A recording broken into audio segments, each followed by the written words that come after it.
जयपुर नूरानी मदरसा शास्त्री नगर में श्रद्धांजलि अर्पित की गई, जिसमें इमाम अब्दुल हकीम साहब ने बताया, आज हम सब यहाँ आजाद हिंद फौज के वीर सेनानी कर्नल महबूब अहमद की पुण्यतिथि पर उन्हें श्रद्धांजलि अर्पित करने के लिए एकत्रित हुए हैं। यह अवसर केवल एक महान स्वतंत्रता सेनानी को याद करने का नहीं, बल्कि उन आदर्शों को स्मरण करने का भी है जिनके लिए उन्होंने अपना जीवन राष्ट्र को समर्पित कर दिया।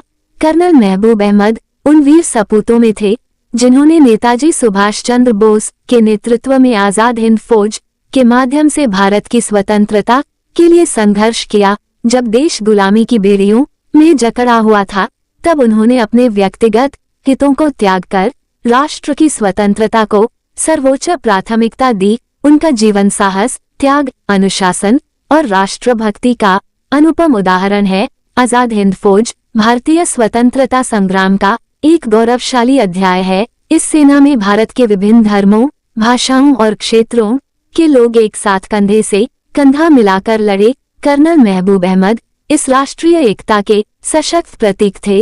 उन्होंने ये संदेश दिया कि भारत की आजादी किसी एक समुदाय या क्षेत्र की नहीं, बल्कि पूरे राष्ट्र की सामूहिक आकांक्षा थी। उनकी राष्ट्रनिष्ठा का अंदाजा इस कथन से लगाया जा सकता है जो उन्होंने नेताजी के प्रति अपनी आस्था व्यक्त करते हुए कहा था, मेरा केवल एक जन्म है, यदि मेरे 1000 जन्म भी होते तो मैं उन सभी को नेताजी सुभाष चंद्र बोस के लक्ष्य की पूर्ति के लिए समर्पित कर देता।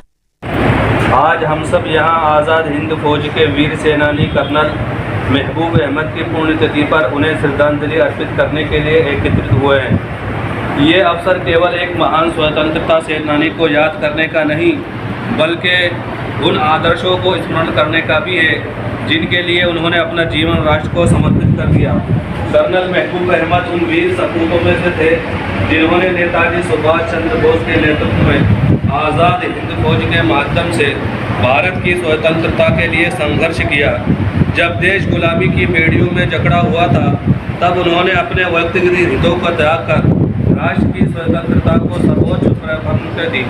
उनका जीवन साहस, त्याग, अनुशासन और राष्ट्रभक्ति का अनुपम उदाहरण है।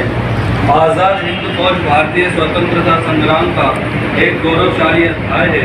इस सेना में भारत के विभिन्न धर्मों, भाषा और क्षेत्रों के लोग एक साथ कंधे से कंधा मिलाकर लड़े।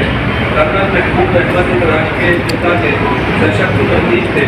उन्होंने ये संदेश दिया कि भारत की आज़ादी किसी एक समुदाय या क्षेत्र की नहीं, बल्कि पूरे राष्ट्र की सामूहिक आकांक्षा थी। उनकी राष्ट्रनिष्ठा का अंदाजा इस कथन से लगाया जा सकता है जो उन्होंने नेताजी के प्रति अपनी आस्था व्यक्त करते हुए कहा था कि मेरा केवल एक जन्म है, यदि मेरे 1000 जन्म भी होते तो मैं उन सभी को नेताजी सुभाष चंद्र बोस के लक्ष्य की पूर्ति के लिए समर्पित कर देता।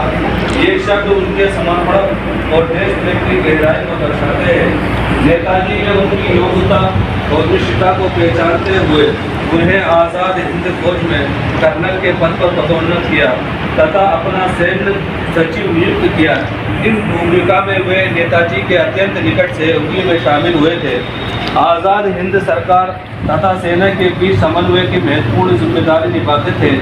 युद्ध की समाप्ति के बाद उन्हें गिरफ्तार कर लिया गया और अन्य INA अधिकारियों की तरह मुकदमों और कारावास का सामना करना पड़ा, लेकिन स्वतंत्रता प्राप्ति के बाद वे देश के लिए पूर्ण सेवा में जुड़ गए और भारतीय विदेश सेवा में महत्वपूर्ण दायित्व